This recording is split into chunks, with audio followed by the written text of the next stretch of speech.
Have you ever imagined waking up in the heart of the Roman Empire?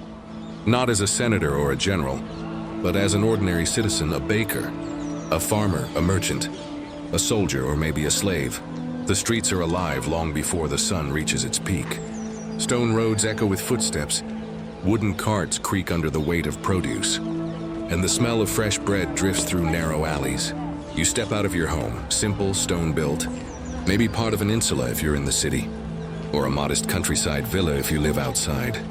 The walls are plain, the floors covered in straw or cheap tiles. There's no electricity, no clocks, just the rhythm of the sun guiding your day. You wash your face with cold water drawn from a clay jug. There's no running water in your room, but if you're lucky, your home is near a public fountain. You wrap yourself in a tunic, perhaps plain linen if you're poor, or soft wool if you're a little more well-off. Sandals made of leather protect your feet, though many still walk barefoot. Your belt holds a pouch with coins and maybe a small knife. Jewelry is rare for men, but women might wear simple bangles or pins in their hair. Breakfast is quick and light, usually bread dipped in wine or olive oil. There's no sugar, no tea, no coffee. Maybe some figs or cheese if you're lucky. Food is simple but fresh. You don't eat to enjoy, you eat to survive and move. In the market, vendors shout in Latin, selling olives, dates, fish, lentils, and wine stored in large clay amphorae. The marketplace is not just a place of trade, it's where people gossip, argue, preach, and steal. If you're a laborer, your day begins early. You work with your hands, carving stones, lifting bricks, harvesting crops, cleaning stables. If you're a soldier, you spend your hours training, marching, sharpening weapons. The discipline is strict. If you're a woman, you're expected to care for the household, raise children, spin wool, cook meals, and stay mostly out of public affairs. Your world is the home, though strong women often defy those lines. If you're a slave, you have no freedom. Your day belongs to someone else entirely. By midday, the heat sets in. In cities like Rome, bathhouses become the escape. People of all classes visit the thermae, public baths with cold, warm, and hot water sections. Men and women bathe separately. It's not just about cleaning the body, it's a place of socializing, deals, of arguments, and relaxation.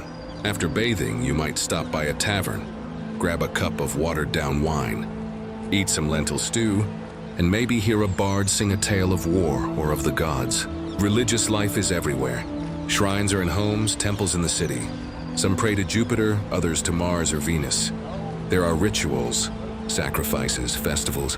Every household has a lararium, small altar where daily offerings are made to household gods. It's believed the gods walk among us, watching, rewarding, punishing. Even emperors are worshipped as divine. Children are rarely idle. Boys of wealth attend school, learning to read, write, and debate. Girls often stay at home, learning domestic skills, unless their family is unusually progressive. Many poor children work early, helping parents, selling on streets, or just surviving. By evening, families gather if possible. The evening meal is heartier: bread, porridge, vegetables, maybe some fish or cured meat.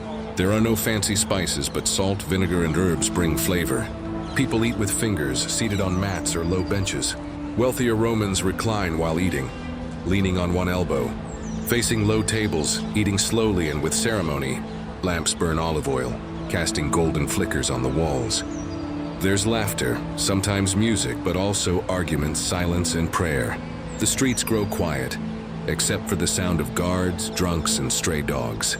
Night in Rome isn't lit, only torches and the moon. People lock their doors early. The danger of thieves, fire, and gossip is always lurking. Some sleep on rooftops in summer to escape the heat. The night is peaceful but uncertain. In Roman society, honor matters. Family, reputation, loyalty. These aren't just values, they are survival tools. Punishment is public and brutal. Lashes, stocks, or worse.